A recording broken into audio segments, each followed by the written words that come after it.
It's time for another episode of the Cultural Hall, and excited to see where this episode goes. There are a lot of things that sort of in the pre-discussion, we said, hey, we could talk about this, and what about this, and all of the things that my guest, Jane Savedra, talked about, I think are important things that we can learn, but also I want to be able to get to know her as well. Let me welcome you in, Jane. Thank you for being here in the Cultural Hall. Hi, thanks for having me. And then as a way of introduction to everyone else, because they're going, Jane Savedra, should I know the name? Is that someone that I should know? Kim sent us an email that reads as follows. I adore my sister Jane.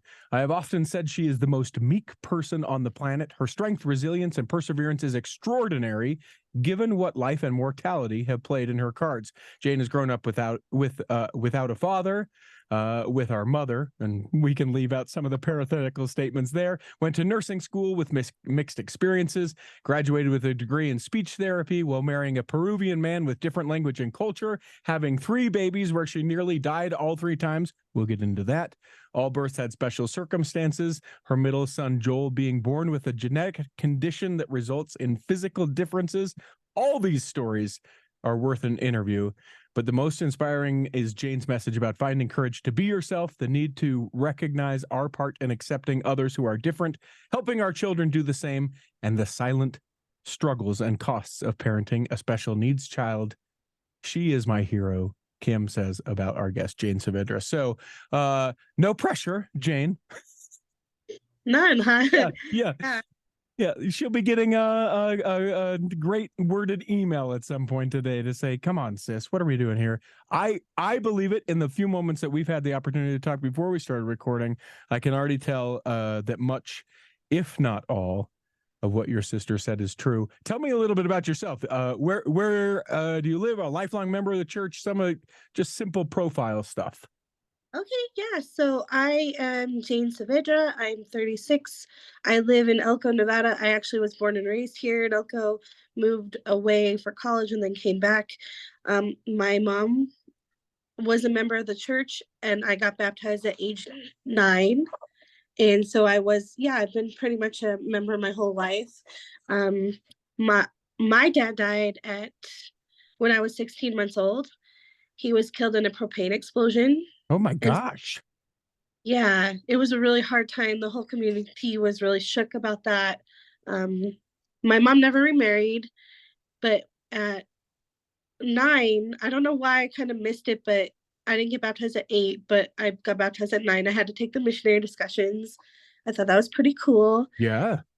So I was considered myself a convert, even though I don't know if I really am or not. But Yeah.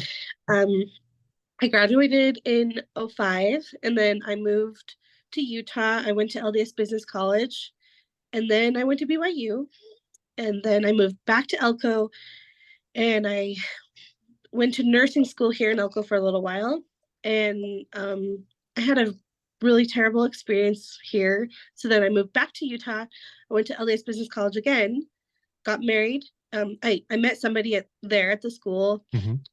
Married. I did the whole LDS thing. I got married in about 9 months, and we got married in the Salt Lake City Temple. And I had a baby in 2011, and then we started our family. So um, after that, uh, I was just kind of working and going to school a little bit, trying to get a bachelor's degree. And then I had another child, my second one, in 2016. He's medically complicated. And then I graduated with a speech therapy degree in 2019. And I had my daughter in 2021. And now it's now. So And now it's now. Okay. now So I'm a many speech things therapist. to lean into a little bit from your life. I appreciate you being open like you are. And I think that it's interesting to me when I think about, you hear people will say everyone has a story, right? And we don't know everyone's story. But I think that this, to me, the chat that we're to have here in the next little bit, I think is going to be very illustrative of, like, everyone's got things and we can learn from everyone. And that's why we should treat everyone kindly because we don't know where they've been and everyone's been somewhere. It's interesting to note Elko. I don't know that I've ever met anyone from Elko. You guys are getting a temple out there. Yeah, yeah. What's the progress with that and sort of the feeling around all that? I think a lot of people are really excited about the temple. It's kind of in a ritzy part of town, so Mhm. everybody's pretty happy about that. It looks like it's going up really well. Um, I am a little bit indifferent toward it. In my lifetime, I never thought there would be a temple in Elko, but Mhm. when I was about 10, 11, Gordon B. Hinckley came to Elko and filled this entire high school gym, and he said, "Hey, you're gonna have a temple in Elko one day. Just be prepared. It's coming. We don't Mhm. know when." And that really, like, back then, who cares, right? But now as an adult, it was like, wow, that is really cool that he said that. And then when it was announced, everybody in Elko was amazed and actually really shocked because it's so small. Mhm. But And it's a lot of oh, people good. are excited. And for people who don't know, Elko along I-80, it's in the part of Nevada that we don't ever think about. People Yeah. always think of, Yep. Las Vegas, and maybe you think of the Tahoe side or the Nevada side of Lake Tahoe and Mm-hmm. Reno, I guess you think of that, but it is in the very much forgotten part of Correct. Nevada. Yeah. I know the other things that I know about it. You had quite a bit of devastation with an earthquake a few years ago. I think during COVID, or maybe prior to COVID, where Uh-huh. most of Main Street was just sort of destroyed in Elko. Yeah. Well, I'm not sure about that, but there was some flooding afterward. Hmm. And, well, actually, there's some flooding before that, and then there was an earthquake, and a few things got messed up, I guess. Um, there were Mormon crickets out here this summer that made a huge impact on us.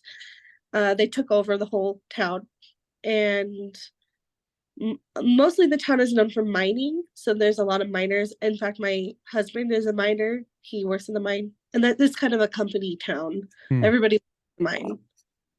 Yeah, yeah. In my mind, I think it's very tight knit, right? Everyone knows everyone. Yeah, No yeah. one can do a thing that's different or the same without everyone sort of knowing it. And definitely a town when like crisis comes that everyone would sort of unite. It's interesting. You say the bit about the Mormon crickets, and I think some people are like, "What? So you had some bugs come to town?" It was more than that, as I understand it. Like plows coming out to Mm-hmm. clear the streets, and I remember one news thing that I saw about it where it was. When you step over bubble wrap and you get the pops of the bubble wrap, like that's when cars would drive down the road. That's what it sounded like with these cars And in the Mormon crickets in Elko. yeah, they stink really badly when they're like run over, and then they scream like. So it was a pretty gross couple months for us, but we never got them at my house, but a lot of other places around town did. You'd go to the hospital, they'd be climbing up the walls, and you'd go to Home Depot and they'd be all over the ground or whatever. It was kind of gross, but it's okay. We made it through. Were there jokes within the church? Because obviously the solution we here in Utah found is we paid our tithing and prayed, and then the seagulls came and took it away. Were you guys just not faithful enough to get the seagulls to come? Yeah, I guess that's probably what happened.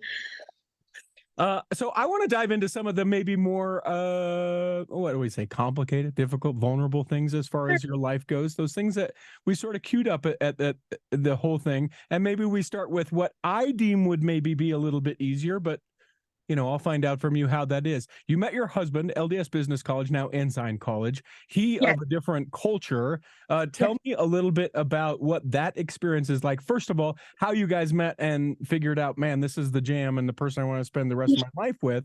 But then, like, what is that like as you guys go, all right, Peruvian, I'm Elkoian. So, well, first of all, we met in a typing class, actually. So we were both kind of in the same program. So I was doing medical assisting. He was also doing medical assisting. He came, um, he came from Peru to learn English, and then he wanted to really be either a pharmacist or nurse or something. So he went to LDS Business College to kind of get his foot in the door. Mm-hmm. And we both met in this typing class. He was late and he walked in the door. And I mean, for me, it was like, oh, this guy's late, whatever. That's the Mm-hmm. first thing. And for him, he didn't notice me until a few weeks later. But I had been wearing scrubs and I was kind of sitting in the back. And when he started speaking Spanish to me, he thought I was Hispanic. I'm not. I'm super gringa. And hablas español, like, and then do you have a work, like, do you have a job? Because I was wearing scrubs. I was working at the time as a nurse assistant. Mm-hmm. And I said, well, hey, you can like come and apply for a job. And so I drove him from downtown Salt Lake to Sandy, and I never met him. I never even knew him. And I was like, okay, I'm driving you to work. So I drove to work with him. We kind of chatted for a little while. And then that was that. Like, we just became kind of friends, and we got married in 9 months. But what I really liked about him was his hard work ethic and his dreamer attitude. He had such a positive attitude. He was always pushing me to do better and to think better. And at that time in my life, I was in a very depressive kind of state. I Mm-hmm. had just had a terrible experience with a nursing program where I had been sick and I couldn't make up my clinicals because I had been sick. And then I decided, I don't think this is for me. Like, I don't think this is really what I want to do. So I had moved, but I was so sad in the interim. I was like, I can't, I'm not good at anything. Da, da, da. Mm-hmm. It just picked me up off my bootstraps. And I think that he inspired me. He went on a mission later. He went when he was 25. Wow. And I really admired that about him, that he had gone, even though it was quote unquote late. Sure. And he got back when he was 27. He moved here like knowing no English, knowing nothing. And I just really admired him for that. And we just adored each other.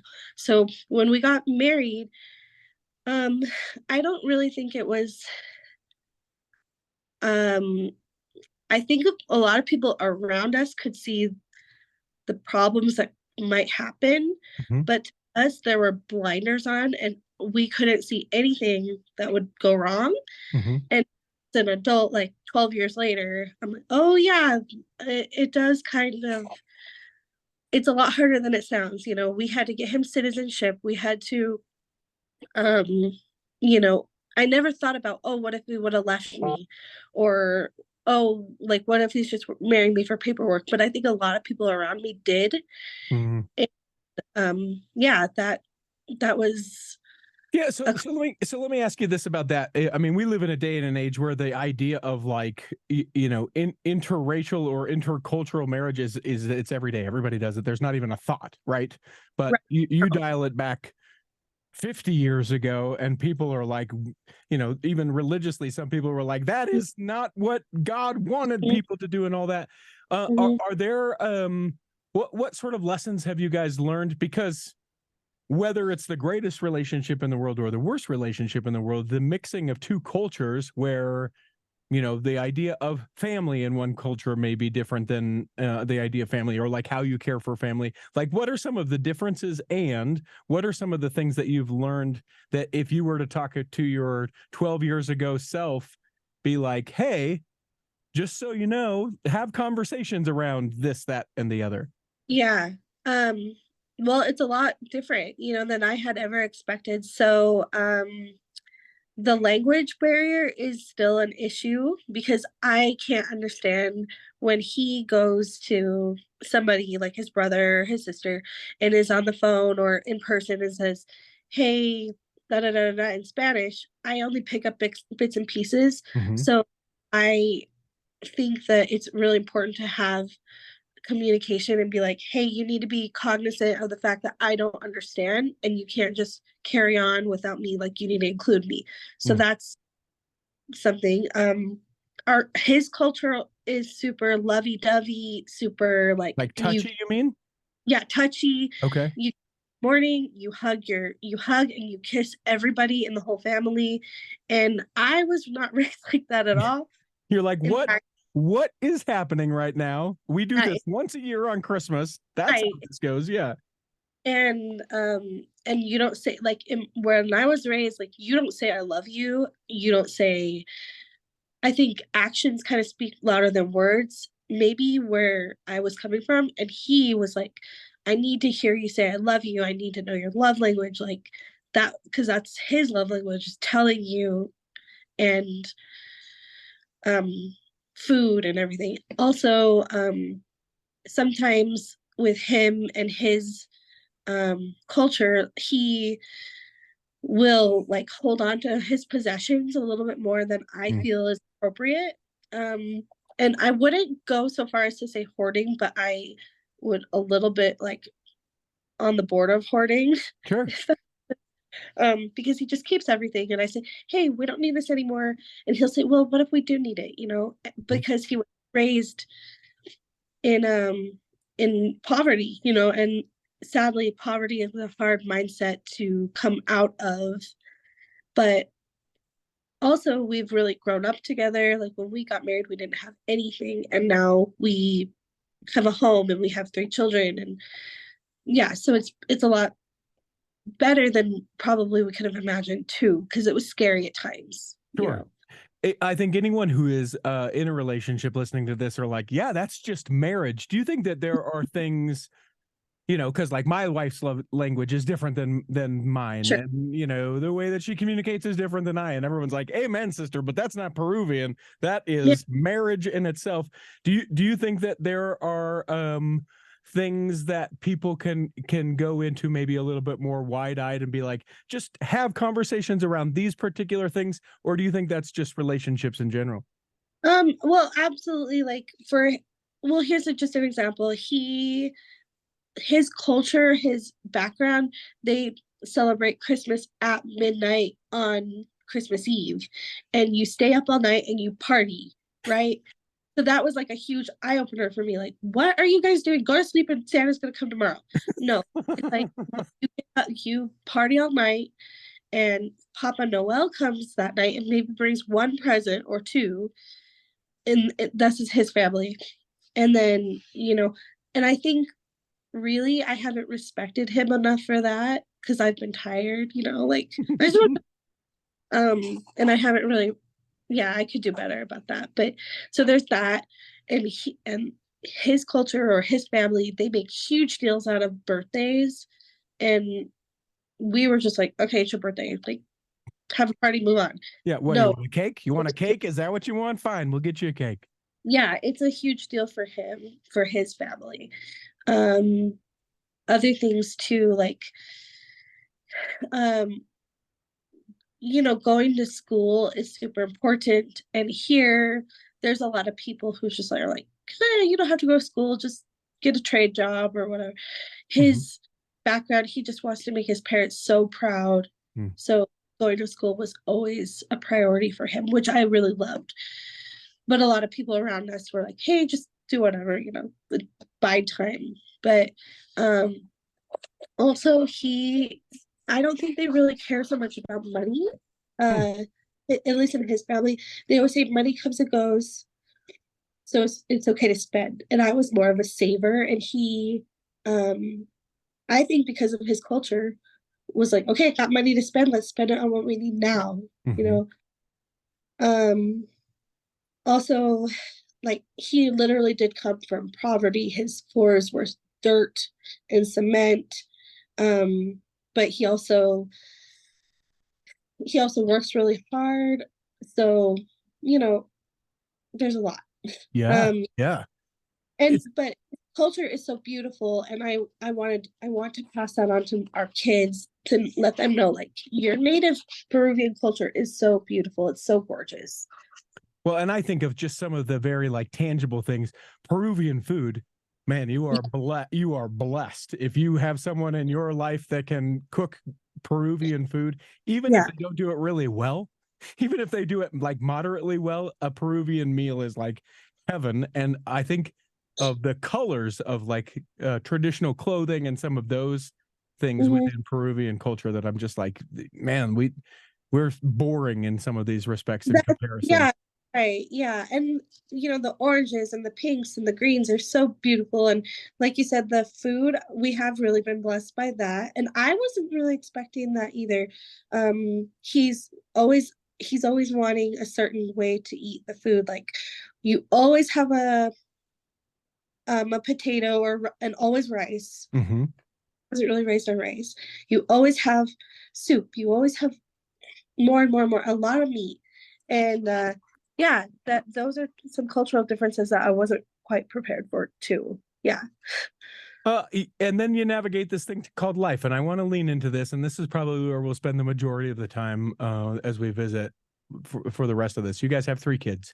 I think that you addressed it as medically challenged. Your second child.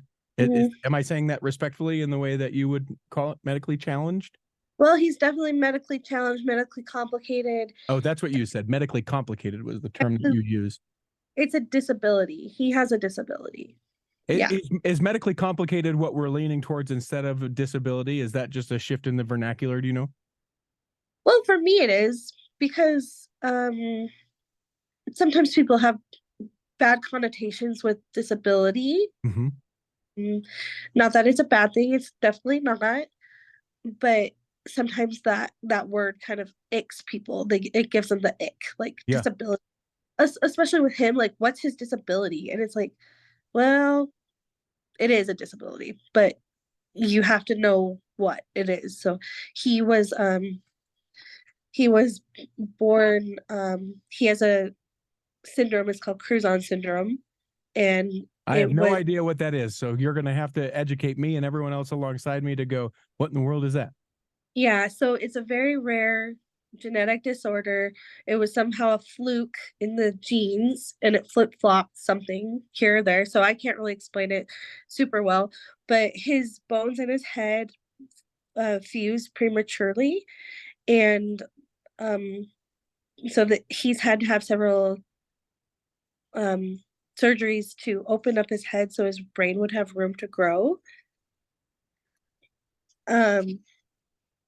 And let's see, so he's had 15 surgeries so far.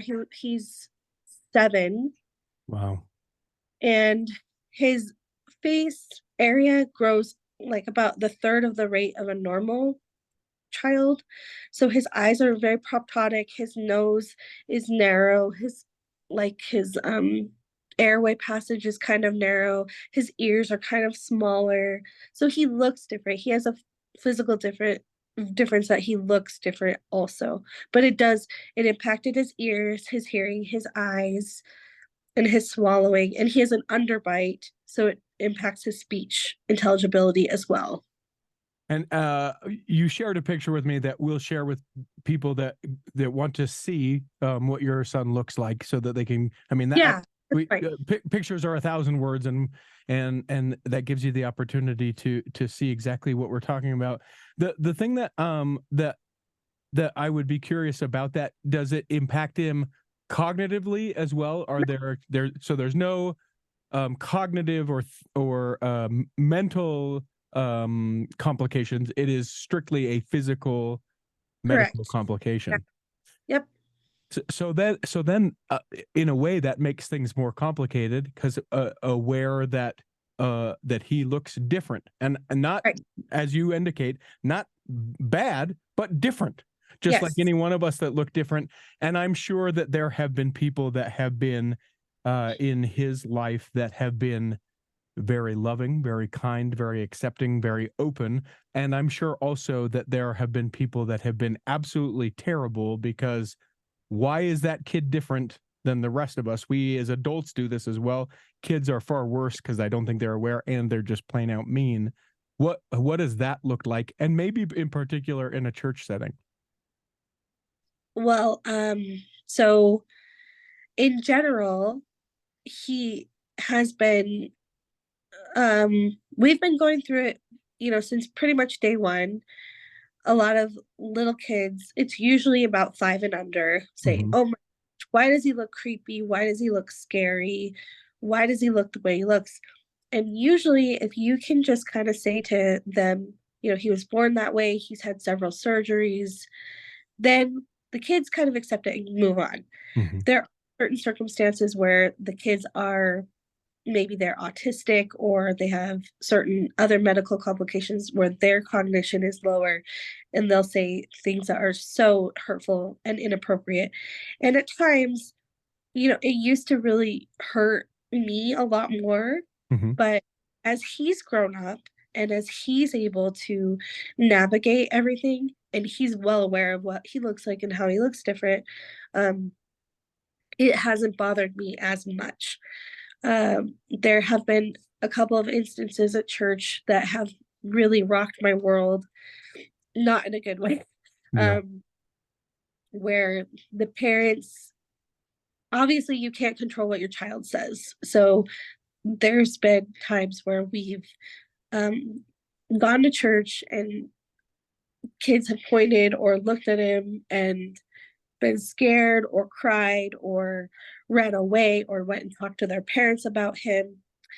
And at that point, we usually go with him and we are gentle and we say, "Hi, this is, my son. He's blah, blah, blah years old. He has a difference. Do you want to know more about him? He's had 15 surgeries. He was born like this." But usually I would try to get him on the same page, like, "Oh, you're 4? Well, he's 4 too," at the time. Or, Mm-hmm. um, "Do you like Pokemon? Oh my gosh, he loves Pokemon." Um, and my power's low, so just Oh, FYI. we're about to lose you for a power issue. It sounds like. But he I just think that if anybody around the adult, around the child, can kind of warn the child, sometimes that makes a huge difference. In our current ward, that we actually don't attend, we Mm-hmm. just don't. We had our name on the record and our pictures in the records for several months, and um, nobody let some of the children know. So when we did go to church one time, um, there was a child who got physically frightened and cried because of him. Like, he's called him creepy and he was scared, and it made a huge scene. And it could have been prevented if maybe the mom would have talked to him before, or the primary presidency would have talked to everybody before, because it's not like we're not known in the town, and Sure. it's not the, you know Elko's small enough that we felt like we are not a secret family, like, we're here.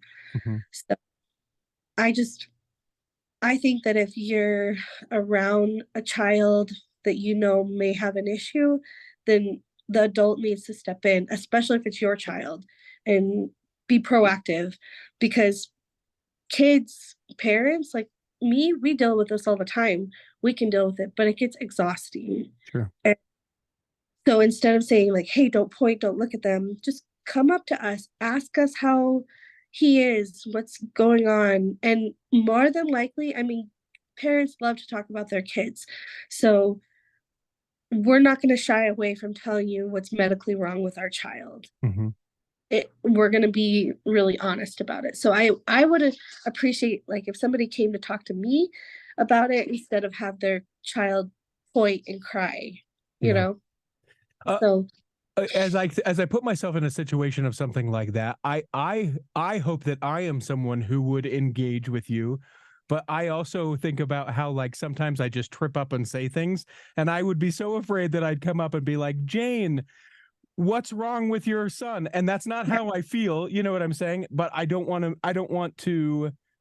you to feel like I'm not trying to engage, but I don't want to trip up on my words. And I think so much as human behavior, we just go, "I'm not sure how to make sure that I do this perfect, so I'm not going to do anything." And then the situation like what you described can occur, or other situations.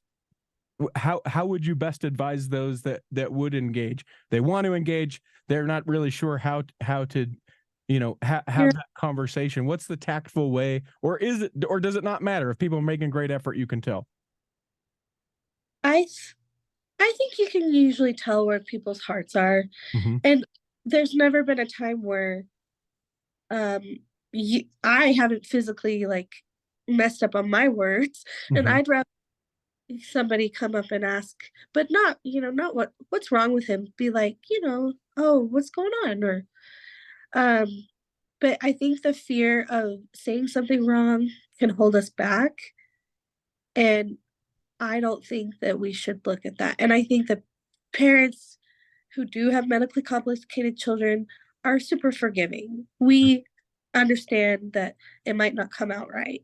And if you even say a caveat like, hey, I don't mean this to come out rude, but um, what's the issue here? What's going on? Hmm. I think that's a lot nicer to say, but also it's incredibly like validating to know that they care about you. Like I would have appreciated that. Like, what condition does he have?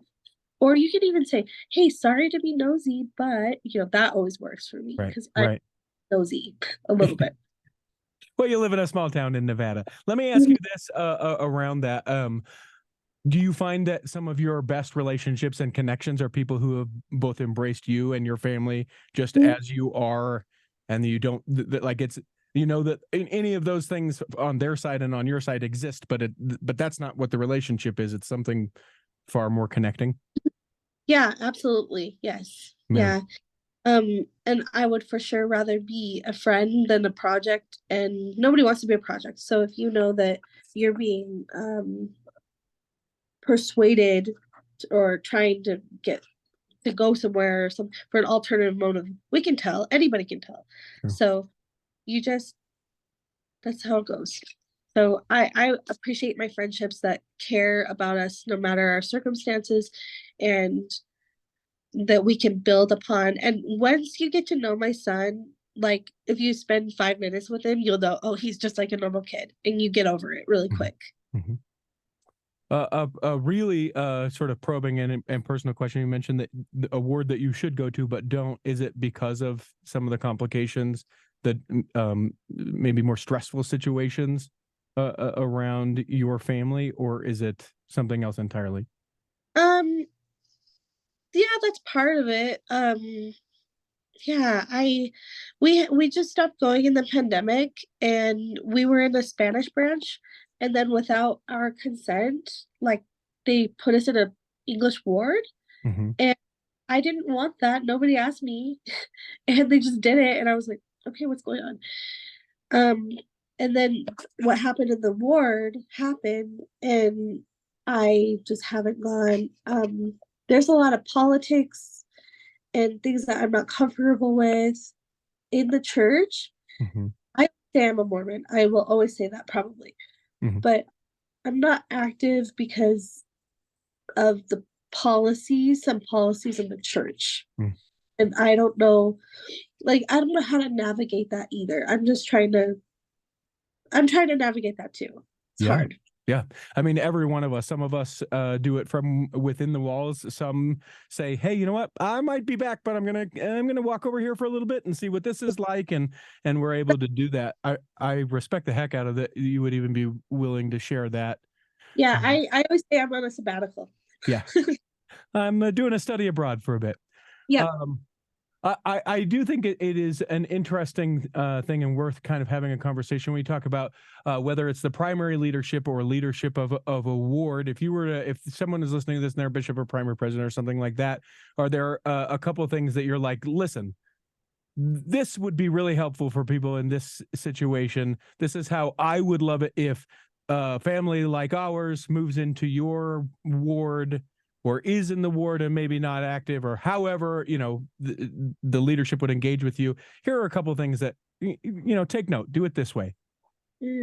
That's a really good question because I would have really liked so we're not strangers in Elko, and so when our records switched, we were well known, and it's obvious that we have a child with a disability, and our pictures are right up there. So I wish that they would have taken those children who were neurodivergent and kind of showed his picture and maybe had a little conversation outside and been like, what would you do if you saw this child? And if they start to cry or whatever, then you say, oh, okay, now we can do a little lesson. Mhm. Um, and I wish that the primary president and the presidency would have done that with their own kids so that those kids could be the example and they could set the precedent. Like, he's normal, he's just like everybody else. Um, and also, I just kind of wish that the primary presidency would have just reached out to me. I didn't even know that our records were moved, Mhm. and then they did it without our consent. So it would have been really nice to see like, hey, I heard you just moved like in the ward. What can I help you with, or what can we do? Because my kids liked primary, they liked it. And I have a little boy who's probably ready to be a deacon soon, and he would like the opportunity, but now I'm not even sure if it's safe to go, or so. And I realize, like, when we're talking about this, I have some forgiving to do too. Sure. But I know that when that happened, the parent was so embarrassed. And so, yeah, it was embarrassing for her too. Yeah. I know that our time is short, mainly because Jane's battery on her phone is going to die, and then she will disappear, and we'll all wonder what was the answer to the question that I just asked her. So we'll just make sure that we get all that done before. Where are we at percentage wise, Jane? Where are we at? Uh, 15. Okay. All right. We'll make this quick. So the one thing that I love about this discussion is something that I feel like whether it is our primary kids, our teenage kids, or adults, and we're doing this in Sunday school, how powerful would it be as a lesson? And I guess in my mind, I'm thinking specifically of primary kids to be like, let's talk about differences, right? And maybe there are things like like these medical complications that you're talking about, or maybe it's just like, there are some people that have brown skin and some people that have black skin, and it's not like, now be careful everybody, it's just like, isn't this great because we're different? And then as we kind of expand that out into to a Sunday school, how would you love the lesson of, there are some people that feel this and we love them, and some people who come dressed like this and we love them, and these people have these challenges, and just being able to sort of create this opportunity where it's like differences are to be celebrated, and as Christ loves each and every one of us, maybe we take a little bit more of that lesson. And I have never sat in that lesson, not as a primary kid, not as a teenager in the church, never taught that lesson really on my mission, hopefully by example, but not that actual lesson. And I've never sat in something like that in Sunday school. That to me is a very easy once a year, fifth Sunday kind of lesson where we go, let's talk about why having lots of people that are different is so great. Yeah, I totally would agree with that. I think that our culture, our church culture needs to hear it, that Jesus loved everyone. Um, and Jesus fought for the underdog, right? And Jesus was the person who would stand up for the person with a disability, person with a medical thing, person with a who was not the same race as them. I'm thinking about the Samaritan and the woman with the blood issue and the Mhm. man with the leprosy.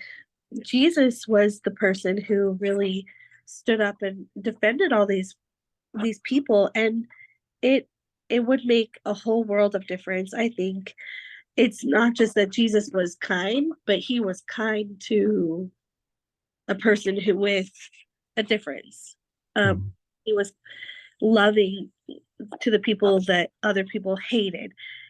It does make a difference. And if we want our kids to emulate Jesus, which I think is mostly the goal, that would be really beneficial.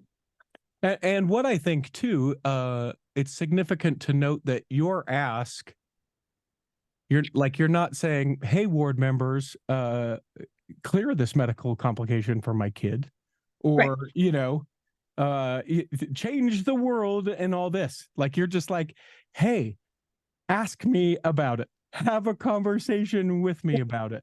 Have a Well, conversation with your kids about this. Not world changing, but your world changing just by engaging in that very minimal, that very small step. well, we're not naive to the fact that it's not gonna go away. When he was born, several people said, "Oh, I'll pray for you, like, it'll go away." No, it's not gonna go away, and let's not pretend it is because it's a genetic thing, who's Mm-hmm. born with, and it's always gonna be there. Even with surgeries, it's not gonna change.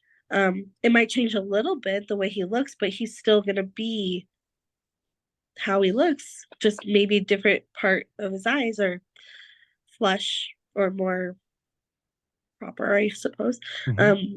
But we're not naive to that it'll go away. We would just like love and acceptance and just if you could just be patient with 5 minutes, you'll learn that he's just as normal as everybody else. So I think that it would be a very wise decision to teach the kids that, to teach the teenagers that who sometimes are hurtful Sure. and adults also, but adults like generally can they don't say hurtful things, but I think with him at least they'll be like, well, is this just for aesthetics? It's like, no, it's not really for why would we change him? We like the way he is. What we like the way he looks. Right.